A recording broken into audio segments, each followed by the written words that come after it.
Perfect.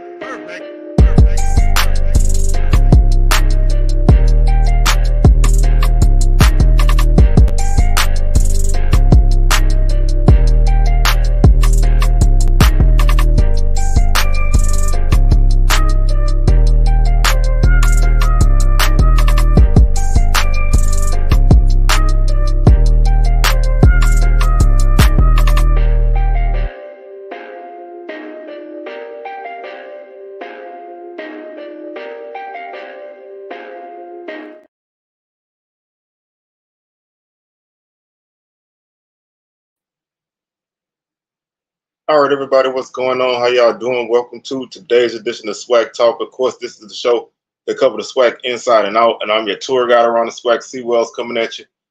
And it's week 9, man. We are wrapping up week 9. We got our week 9 recap coming at you. 6 full games of SWAC action. A lot of crazy things happened. West East Division was clinched by FAMU Saturday, so got one team in the SWAC championship already. So one half of it is set. The rest of the season is to determine the West champ, man. So it's gonna be a roller coaster ride from here on out. But really exciting week of football. We're gonna talk about it all. But first, you can hit those socials: Facebook and SWAC Talk, Instagram SWAC Talk, Twitter SWAC Talk 76. We have our weekly show schedule on there. Tuesday is our HBCU Top 10 and Point Spread show. Wednesday will be our Week 10 preview.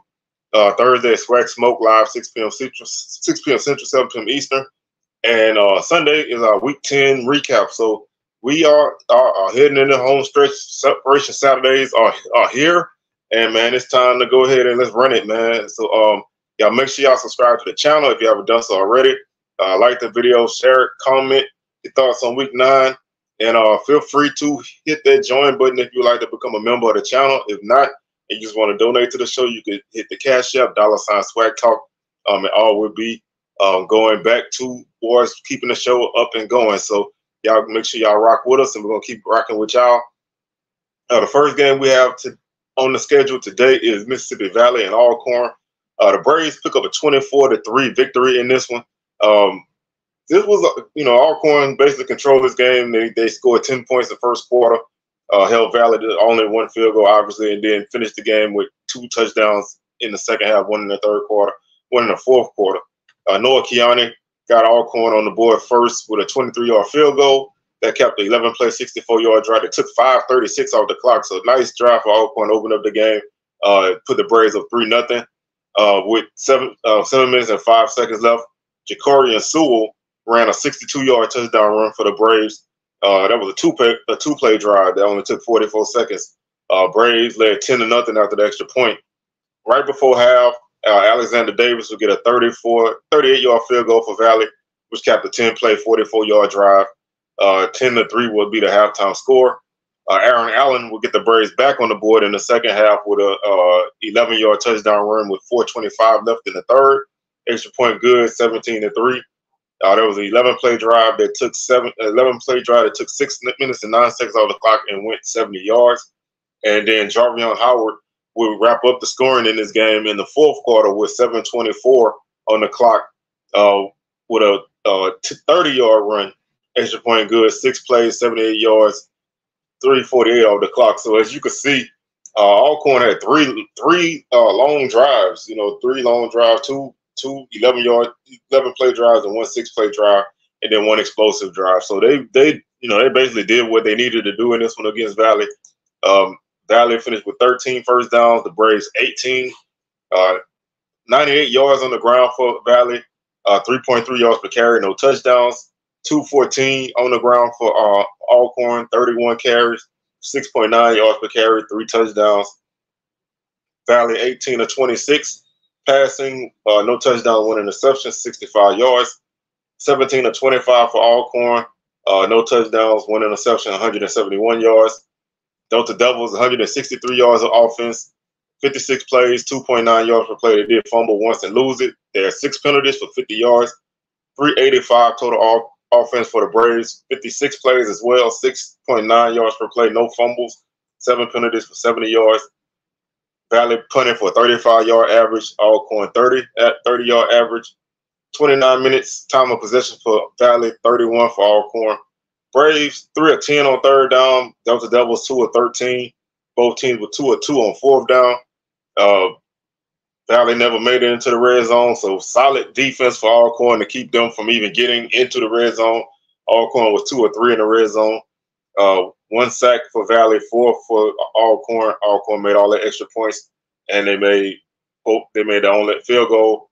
Valley no extra points, obviously, and they were 1 of 2 on field goals. So Alcorn, this wasn't this wasn't a crazy offensive game numbers wise for the Braves, but they did what they needed to do against a team like Valley. They basically shut them down. The offense was able to move the ball, down the field, put some points on the board, and get out of there because this is a trap game. Valley's, Valley hadn't really been playing well, but you can't take a chance on against a team like this. But they got it done. Tajarian Williams, 18 of 26 for Valley, 65 yards, no touchdown, 1 interception. He was sacked 4 times. Longest pass was 8 yards. So Alcorn defense definitely held him in check. Aaron Allen, 17 of 25 for 171 yards, 1 touchdown, no touchdown, 1 interception, 1 sack. Fabian Fant led Valley with 7 carries for 57 yards, 8.1 yards per carry. Jacoby Thomas, 4 for 40 with a 10-yard average.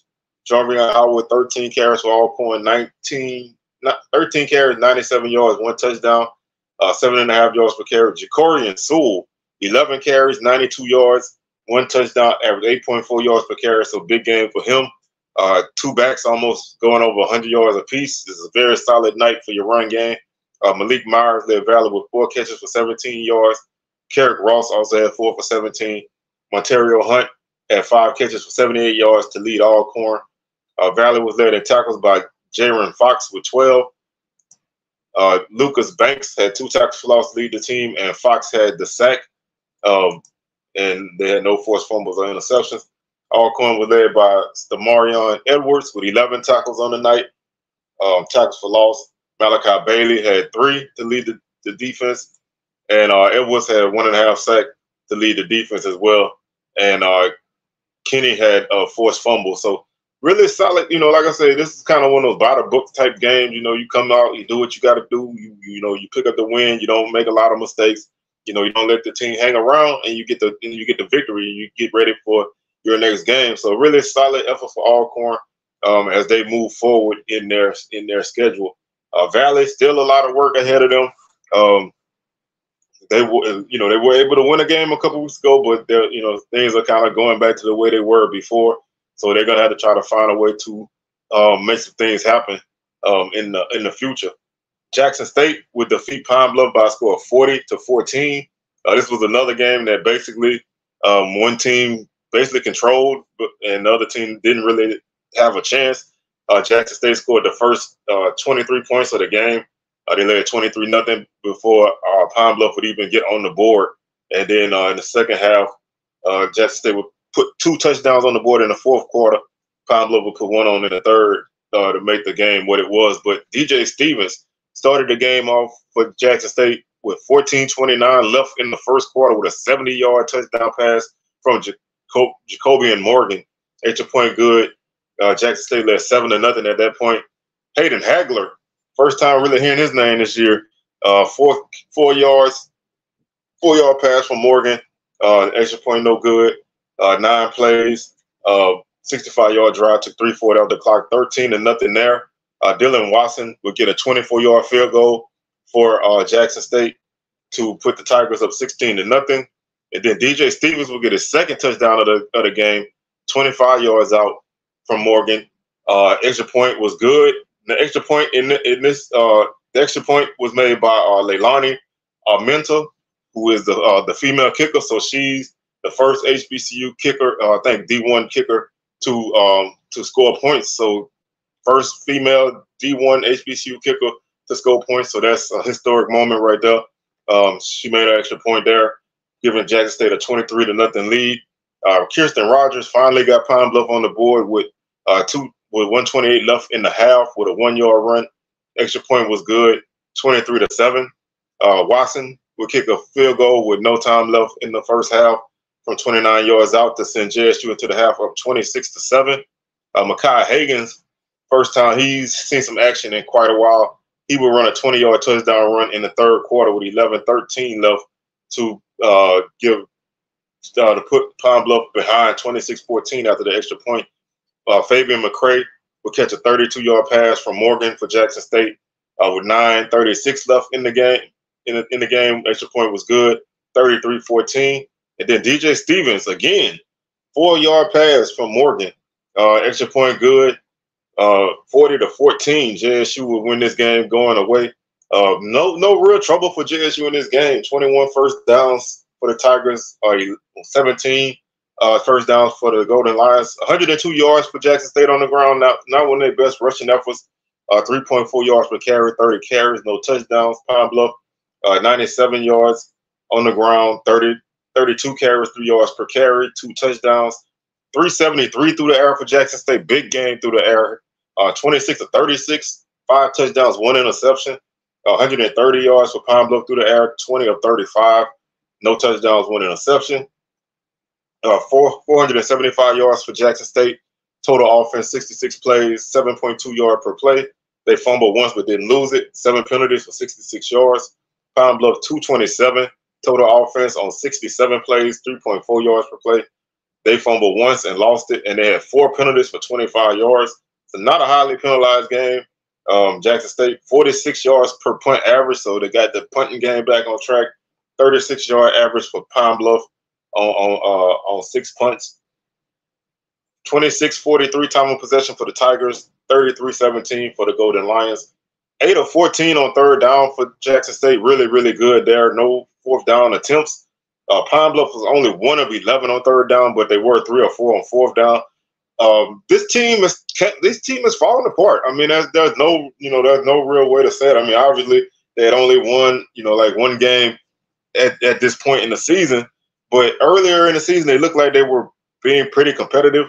The last few weeks they've lost pretty badly. The last 4 consecutive games, so they have to really try to find something to kind of at least keep the ship kind of afloat at the end of the season, because you don't want to totally crash and burn before the season ends. Jackson State was 4 of 4 in the red zone, 2 of 3 for Pine Bluff.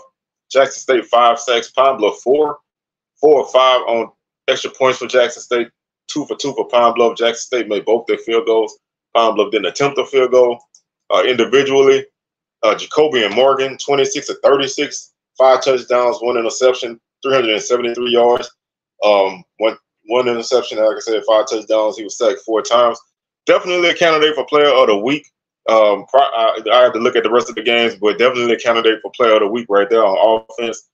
Chancellor Edwards, 16 of 29 for Pine Bluff, 92 yards. No touchdown, no interceptions. He was sacked twice. Mekhi Hagens, 4 of 9, 38 yards, no touchdown, 1 interception. He was sacked 3 times. J.D. Martin saw his first action in quite some time. He had 9 carries for 73 yards, averaged 8.1 yards per carry. Desmond Moultrie, 7 for 16. Hagens led Pine Bluff with 9 carries for 59 yards and a touchdown, averaged 6.6 yards per carry. Rogers, 13 carries for 19 yards and a touchdown. Fabian McCray led Jackson State with 7 catches for 136 yards and 1 touchdown. DJ Stevens, 3 catches, 99 yards, 3 touchdowns. That's as efficient of a game as you can get. Every time you caught the ball, you scored. Tight ends got a lot of work in this game. Hayden Hagler had 6 catches as well. So 9 catches for your tight ends. That's a big, big game right there. And that's a nice safety blanket for your quarterback. J.D. Martin had 3 catches for 49 yards. Like I said, Hagler, 6 for 38 and a touchdown. Dawkins led Pine Bluff with 7 catches for 57 yards. Donald Johnson, 4 for 39. Kenji Lewis, 4 for 35. Isaac Peppers against his old team, 11 tackles on the night. Big game for him. Assayas Guthrie, 9 tackles as well. Peppers had 3 tackles for loss to lead the team. Tyus Martin had 2.5. Antonio Doyle, 1.5. Philip Webb, 1.5.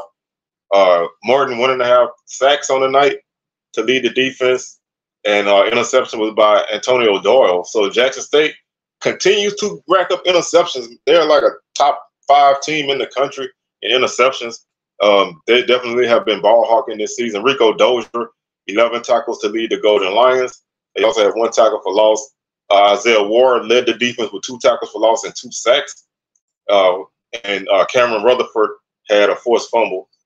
So, like I said, again, Pine Bluff, they're reeling right now. I mean, they've lost quite a few games in a row right now, and they have, even in the games these last few weeks, they just have not looked competitive.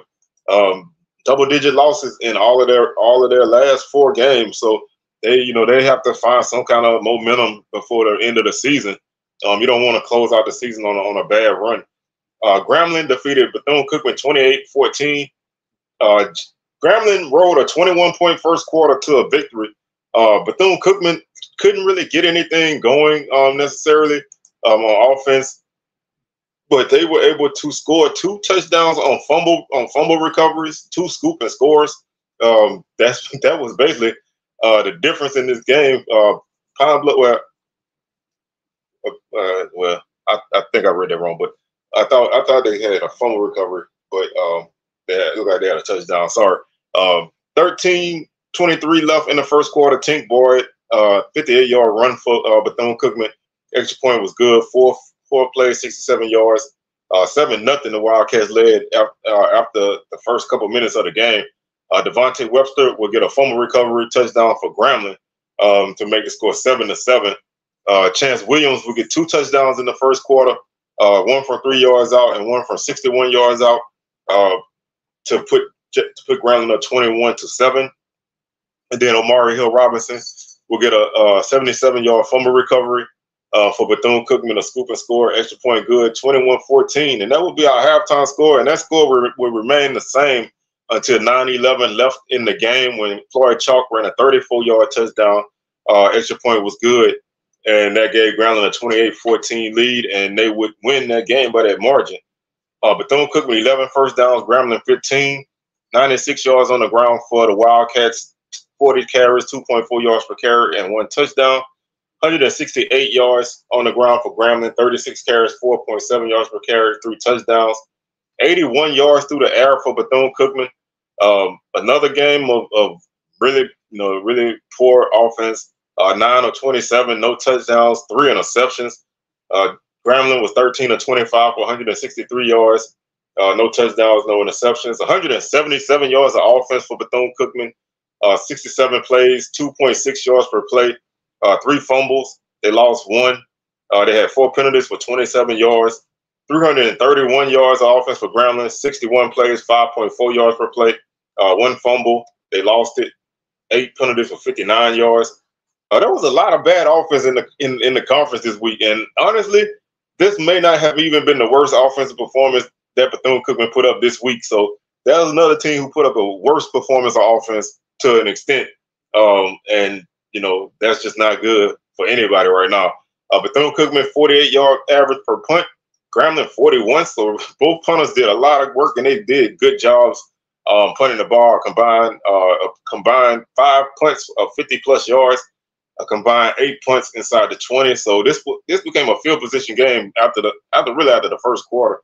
29-18 time of possession for Bethune-Cookman, 30-42 for Grambling. 5 of 17 for the Wildcats on third down. Grambling 3 of 14. 1 or 2 on fourth down for the Wildcats. Grambling didn't attempt a fourth down. Grambling was only 1 of 3 in the red zone. Bethune-Cookman never got in the red zone. 3 sacks for the Wildcats, 4 for the Tigers. 2 for 2 on extra points for Bethune-Cookman, 4 for Grambling. Grambling also missed 2 field goals, so they had some opportunities to score that they did not get, but they were able to hold on in this game. Talik Bethea was 8 of 24 for 70 yards, so he got the start. No touchdowns, 2 interceptions. He was sacked 4 times. Walter Simmons was 1 for 3 for 11 yards. No touchdowns, 1 interception. Miles Crawley, 11 of 22. For 142 yards, no touchdown, no interceptions, and 4 sacks. Tink Boyd had 1 carry for 58 yards for Bethune-Cookman and 1 touchdown. Bethea, 13 carries, 12 yards, no touchdowns. Chance Williams, 17 carries, 119 yards, and 2 touchdowns for Grambling. Floyd Chalk, 9 for 80 and 1 touchdown. Jalen Trezzato led the Wildcats with 2 catches for 22 yards. Tink Boyd, 3 for 17. Javon Robinson led Grambling with 6 catches for 73 yards. Floyd Chalk, 1 for 37. Lyndon Rash, 3 for 28. Defensively, Iverson Clement led the Wildcats with 10 tackles. Adrian Hall, Conroy Cunningham, and Laquan Johnson each had 2 tackles for loss.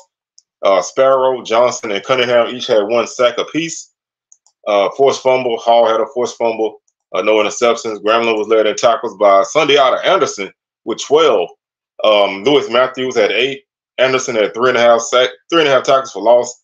To lead the defense, Javon Carter, 2.5. Anderson had 1.5 sacks to lead the defense. He also had 2 forced fumbles. Webster had 1 fumble recovery.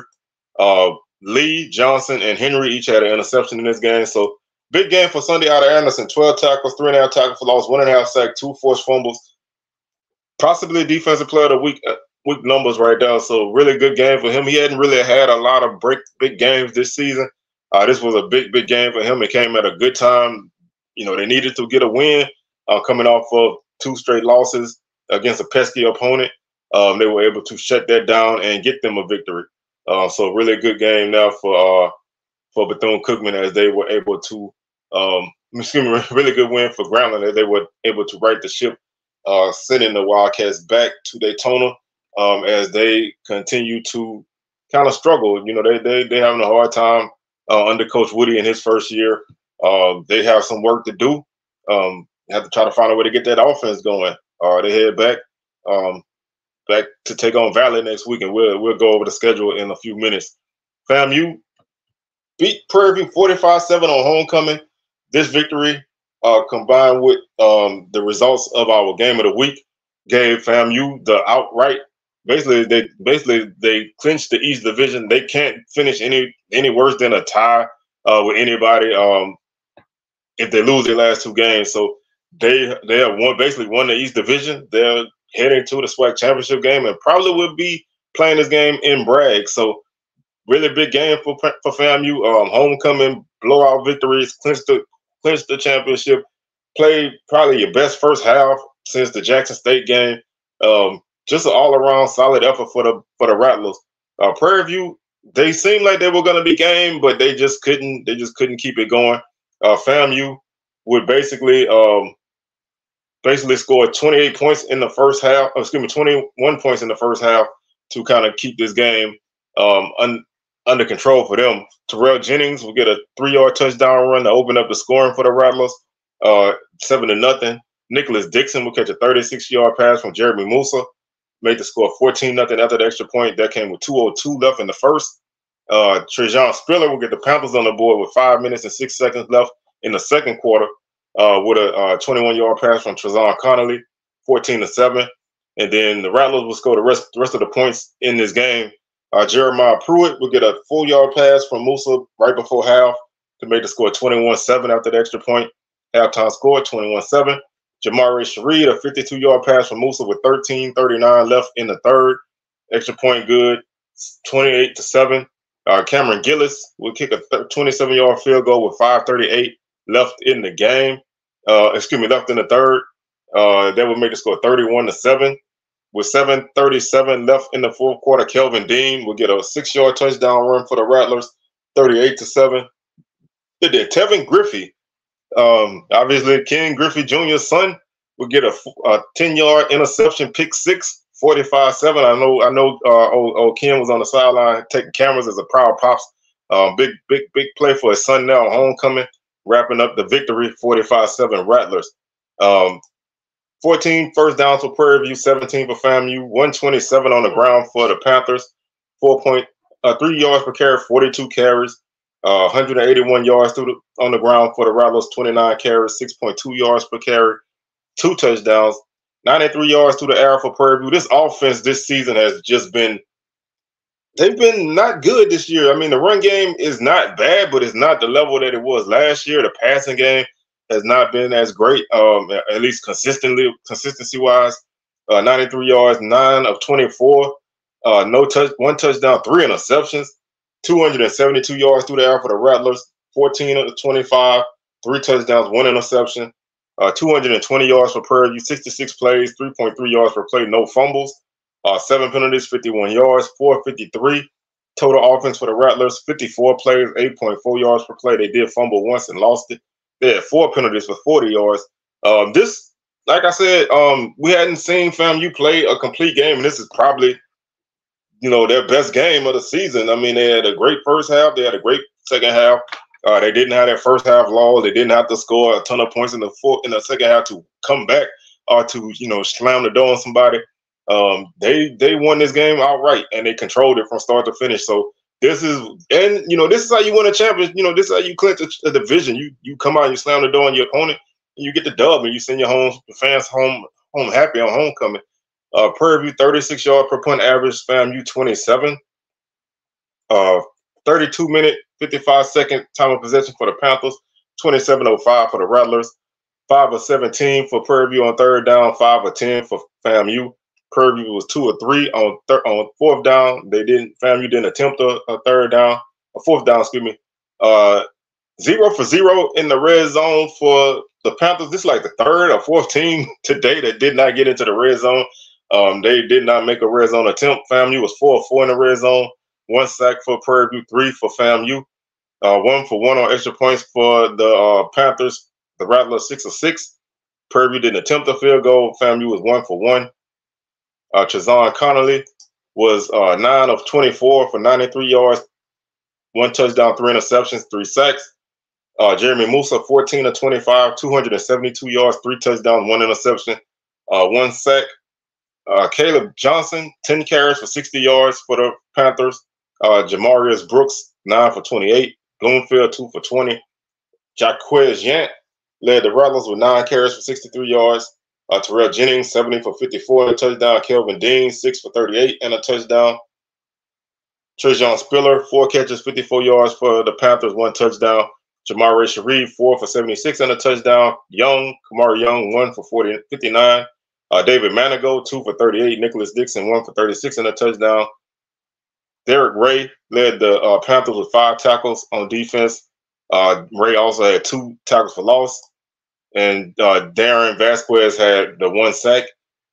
Interception was by Dejon Lewis. The Rattlers were led by Isaiah Major with 11 tackles. He also had 2.5 tackles for loss to lead the defense. Saye Smith and Dunn each had a sack. Interception went to Glaze, Griffey, and Smith. So, like I said, this FAMU they needed a solid win. They needed to come out and play all cylinders firing, and they did it. The run game was there, the pass game was there, defense was there. You got a rushing touchdown, passing touchdown, defensive touchdown. You can't ask for much more for that. And now they get to kind of just take advantage of having that big lead and just finish out the season. They have 2 conference games left and a game against Lincoln, so they can just, kind of fine-tune themselves and get ready for most likely a SWAC championship game at home. This was the craziest game of the day. It was honestly the only game that was a single-digit margin. Really, most games were blowouts this week. This game probably should have been a blowout. This was the case of one team stumbling all over themselves on offense and the other team not wanting to win the game or not being coached to win a game, not having the awareness at the end of a game to win a game that you're leading by double digits. Southern beat Texas Southern 23-17. This game was the definition of ugly. Neither team really controlled this game, even with Texas Southern having a hell of an offensive night on the ground, which we'll look at those numbers in a minute. Southern was just erratic on offense all night. Texas Southern just could not put this game away. And mistakes, turnovers, all of that just killed this team. But Southern won this game 23-17 in overtime. That was a scoreless first quarter. Neither team really did nothing. Southern actually had 2 opportunities to take advantage in this game. They had a strip sack and a snap over the punter's head and back-to-back possessions by TSU, giving Southern the ball like inside the 30 or inside the 40 twice, and they could not move the ball not 1 inch. But TSU got on the board first when Gustavo Romero kicked a 21-yard field goal with 11:27 left in the first quarter, 3-0. Kendrick Rhymes will get Southern on the board with a 69-yard run that came with 10:39 left in the first. That made the score 7-3. With 2:17 left in the first half, Ja'Cory Howard would get the Tigers on the board with a 10-yard touchdown run. That kept a 90-yard drive that took 8 plays off the clock. 10-7 would be the score there, and that would be our halftime score. There would be no scoring in the third quarter. With 9:51 left in the game, Jace Wilson ran a 10-yard run for Texas Southern. Extra point good. That put the Tigers at 17-7. With 5:50 left in the game, Kelby Givens had a 39-yard scoop and score for Southern. Extra point good, 17-14. With 8 seconds left in the game, Joshua Griffin kicks a 54-yard field goal for Southern, capping off a wild fourth quarter, tying the game up at 17. The game would go to overtime. Texas Southern would go 3 plays, basically move backwards on their first possession, miss a 40-plus yard field goal. I think it was 46 yards. They would miss a 46-yard field goal. Southern would get the ball in overtime, and Kendrick Grimes would run a 16-yard touchdown run to win the game for Southern 23-17. This was just an improbable victory for Southern. And this is a game TSU should have won by any stretch of the imagination, any metric, anything that you want to look at.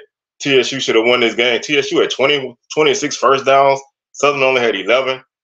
303 yards on the ground for the Tigers. 5.6 yards per carry on 54 carries. They were dedicated to running the ball in this game. 2 touchdowns on the ground. 143 yards rushing for Southern. 31 carries. 4.6 yards per carry. 2 touchdowns.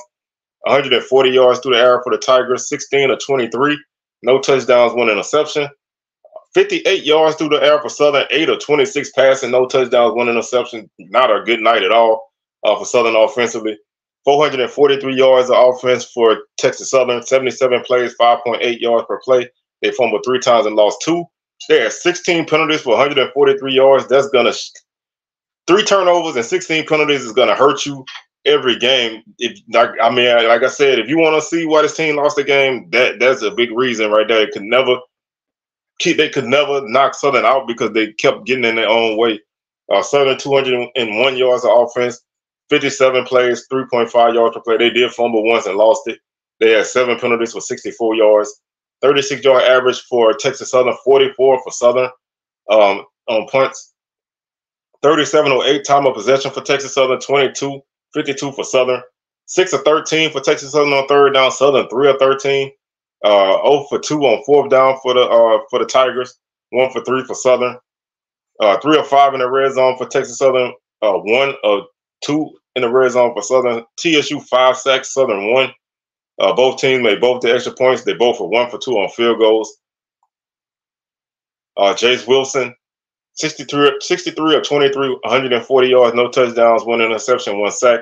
Harold Blood, 8 for 26 for Southern, 58 yards, no touchdowns, 1 interception. He was sacked 5 times. Ladarius Owens, 36 carries, 244 yards, average 6.8 yards per carry. I think he's up there for player of the week, but I think a touchdown would have really put him over the top in that effort. But really, really great game. 244 yards on the ground for him on 36 carries. They used him as a workhorse this week. Ja'Cory Howard, 4 carries for 44 yards and a touchdown. Wilson, 10 for 33 and a touchdown. Kendrick Grimes, 11 carries, 136 yards, 2 touchdowns, average 12 yards per carry for Southern. Garrett Qualls, 8 for 22 on the night. Quay Davis, 5 catches, 45 yards for TSU. Means, 2 for 23. Johnson, 2 for 22. Leary, 2 for 17. Washington, 1 for 31 for Southern.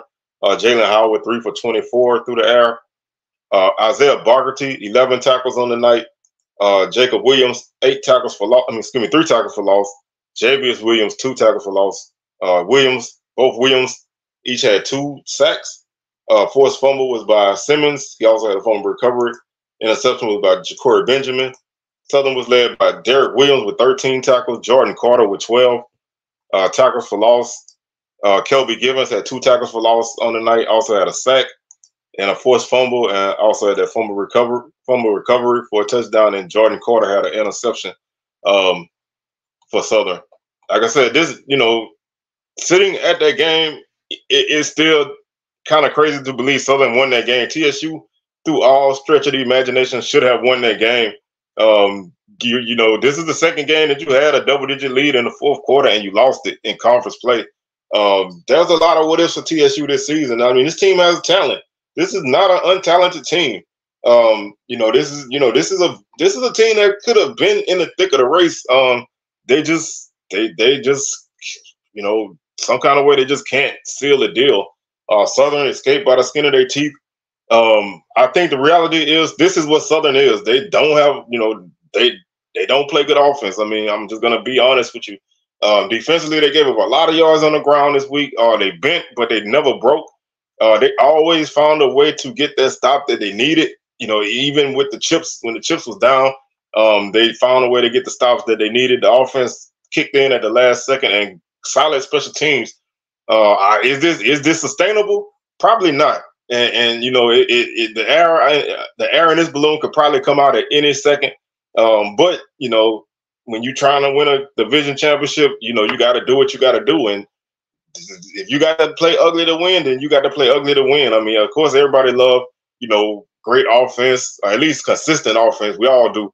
But if you're gonna play ugly, you better have a defense that's gonna come out there and get stops for you, even when they have to continue to come on the field time after time and get you the ball back. So Southern got a lot of soul searching to do on offense, man. There's a lot of questions to be answered with 3 games left. There's not a lot of time to make to solve these riddles, but something has to change if you want to go to the SWAC championship game. Our game of the week went from a close game to a not close game, and not by the team I thought.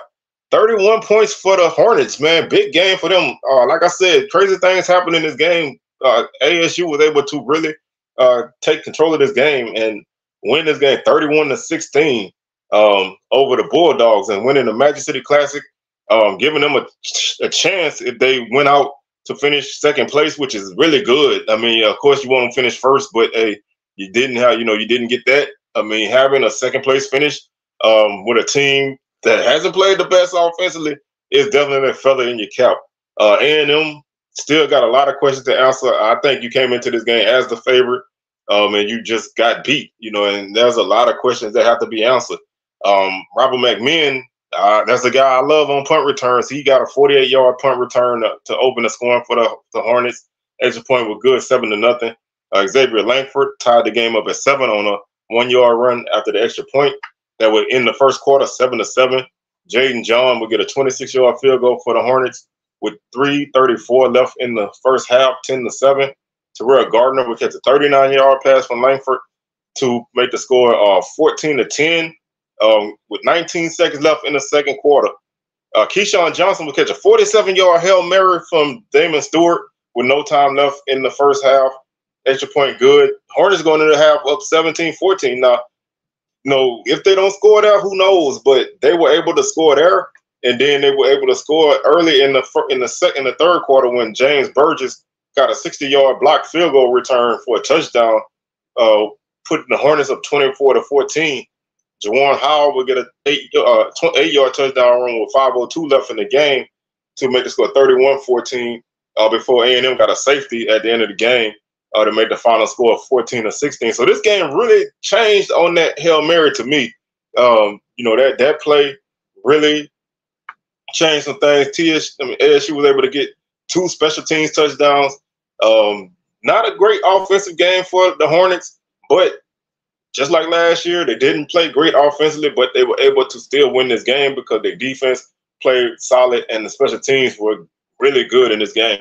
11 first downs for the Hornets, 14 for the Bulldogs, 85 yards on the ground for the Hornets, 31 carries, 2.7 yards per carry with the 1 touchdown, 59 yards on the ground for A&M, 26 carries, 2.3 yards per carry, 1 touchdown. 17-24 passing for the Hornets, 202 yards. They had the 1 touchdown and no interceptions. A&M 231 yards of offense. They had 1 touchdown, 1 interception. 22-40 passing. 287 yards of offense for the Hornets. 55 plays, 5.2 yards per play. They had 3 fumbles and lost 2 of them. They had 9 penalties for 63 yards. 290 total offense for the Bulldogs. 66 plays, 4.4 yards per play. They had 2 fumbles and lost 1. They had 6 penalties for 42 yards, 36-yard average per punt for the Hornets, 40 for the Bulldogs. Time of possession, 30-03 for the Hornets and 29-59 for the Bulldogs. Alabama State 5 of 14 on third down, 0 for 3 on fourth down. 3 of 16 for Alabama A&M on third down, 3 of 5 on fourth down. 2 of 3 in the red zone for the Hornets, 1 of 3 for the Bulldogs. 2 sacks for Alabama State, none for A&M. Both teams made all their extra points. Alabama State 4 of 4. Alabama A&M 2 of 2. Alabama State 1 of 2 on field goals. A&M 0 for 1. Individually, Damon Stewart would go 17 of 23 for 202 yards, 1 touchdown, no interceptions, no sacks. Xavier Langford 22 of 40, 231 through the air, 1 touchdown, 1 interception, 2 sacks. Juwan Howell would lead the Hornets with 9 carries for 52 yards and 1 touchdown. Langford 14 for 26 and 1 touchdown. Really great game for the Bama State defense. They held that two-headed running back monster by Alabama A&M to 33 yards on 12 carries. So a really good effort for the Hornet defense on the run game. Keyshawn Johnson 4 catches, 82 yards and a touchdown. Jacoby Hewitt 5 catches, 86 yards for the Bulldogs. Terrell Gardner 6 for 62 and a touchdown. Bubba Adams 12 tackles to lead the defense. Jacoby Robinson 1 tackle for loss. Stephon Young-Roll 1 tackle for loss. Adrian Maddox 1 tackle for loss. Young-Roll and Maddox each had a sack. Maddox had a forced fumble. Jackson had a forced fumble. Scarborough had a fumble recovery, and Scarborough also had an interception. Alabama A&M was led by Marvin Smith with 9 tackles. Xavier Billingsley also had 9 tackles. Caleb Dawson with 8. Dawson had 2.5 tackles for loss to lead the defense, no sacks. Griffin and Billingsley each had a forced fumble. Billingsley had a fumble return, no interceptions. And like I said, this game really turned at half. You know, I think Bama State was able to kind of get that late score and go into the half with some momentum. Defensively, both defenses played solid. Just big plays won this game for Bama State. And like I said, both teams are kind of moving in different directions now. A&M, they gotta regroup. Where does this team go from here? Bama State looking at a really good finish to the season. So things are shaping up for Bama State. A&M, a lot of questions coming out of this game. Week 10 action starts on Thursday as Valley goes to Bethune-Cookman on ESPNU, 6:30 kickoff. That's obviously a televised game there. The Saturday games, FAMU is at Alabama State. FAMU is at Alabama A&M. That's a 1 p.m. kick. ESPN Plus broadcast. Southern is at Alcorn, 2 p.m. kick. ESPN Plus broadcast. Texas Southern is at Jackson State. That's a 2 p.m. kick. ESPN Plus. Pine Bluff is at Prairie View. That's a 2 p.m. kick. HBCU Gold game of the week. That's also Prairie View's homecoming. And Alabama State and Grambling play in Mobile in the Port City Classic. That's a 4 p.m. kick. So looking at the schedule, it's pretty easy to pick which game is going to be our game of the week, and that's Southern and Alcorn in a battle for the top spot in the West Division. Looking at the standings, FAMU leads the East at 6-0. They've clinched it, 6-0, 7-1 overall. They've won 6 games in a row. Jackson State is 4-2, 6-3 overall. They won 2 in a row. Bama State 3-2, 4-3 overall. They've won 3 straight. A&M 2-3 in the East, 4-4 overall. They've lost 1. Valley 1-4, 1-7 overall. They've lost 2. And Bethune-Cookman is 0-5, 1-7 overall. They've lost 6 in a row. Southern is 4-1 in the West, 5-3 overall. They won 3 in a row. Alcorn 4-1, 5-3 overall. They've won 4 in a row. Grambling 3-2, 4-4 overall. They've won 1. Prairie View 3-2 overall, 3-2 in conference, 3-5 overall. They've lost 2 in a row. Texas Southern is 1-4 in conference, 2-6 overall. They've lost 2 in a row. And Pine Bluff is 0-5 in conference, 1-7 overall. They've lost 5 in a row. So as you can see, the West is not, it's still a log jam because you have 2 teams with 2 losses, 2 teams with 1 loss. Anything can happen in these last couple of weeks. So, even the winner of next week's game is not going to outright win the division because they still both have 2 games left after that. So you're giving yourself a leg up if you win that game next week, but you're not wrapping up anything. So there's still a lot of football to play. And depending on how both how these 4 teams play toward the end. Again, the Bayou Classic could determine the West Division champ, whether that's giving the winner of that game the championship, or whether that game gives somebody else the virtue of going to the championship by the winner winning the Bayou Classic and knocking out somebody. So there's still a lot of intrigue in the West. The East is wrapped up and done. The only real intrigue is can FAMU go undefeated in the conference. So East on lock for the 3rd year in a row, pretty much.